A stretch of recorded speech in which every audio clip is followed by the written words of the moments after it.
The Open Palace program is really about professional development for emergent and early career professionals. I wanted to broaden my horizons a little bit. I was hoping to take this opportunity to do some networking and learn as much as I can about the heritage industry in the UK. I wanted to sort of step out of the archives and see what it is that my colleagues around the world are essentially doing.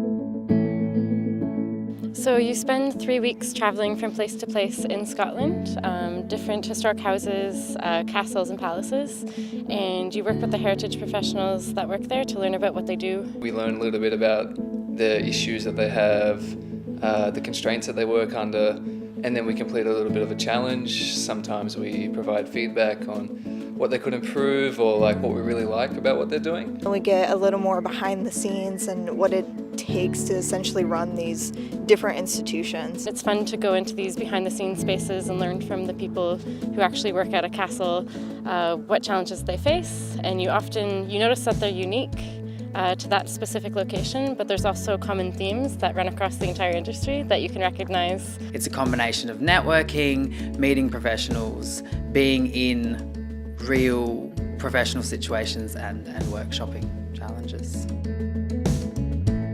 So I think my highlights throughout this whole trip have been the few tour guides that we've had. They've been absolutely passionate, very good storytellers, and you can really tell that they love what they're doing. Every time I think that one is going to be my favorite, or maybe one is not going to be that interesting, as soon as I walk in, I'm floored by just how beautiful they all are. Mount Stuart is probably my favorite. It's so amazing to get to talk to Lindsay, the archivist at Mount Stuart. You know, she's showing us these, floor plans of the house, and she's showing us the designs for the stained glass.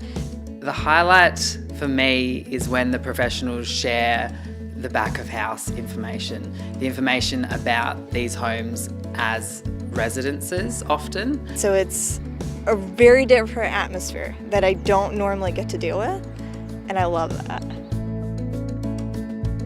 I think one of the most valuable outcomes of this opportunity is the networking. It's meeting your peers, whether they be from the same country as you or other countries, and also making real connections with the professionals, learning from them, and then realising how you can share your knowledge and your expertise. Well, I can say that I've learned a lot just about how the heritage industry in the UK works. It's been very fascinating to see how different people do it, especially in the UK, kind of a golden standard for the heritage industry around the world. I knew I wanted to do this program to grow as an individual and as a professional, but I really wanted to do this program to essentially take what I learned here and take it home to the institutions that I work at.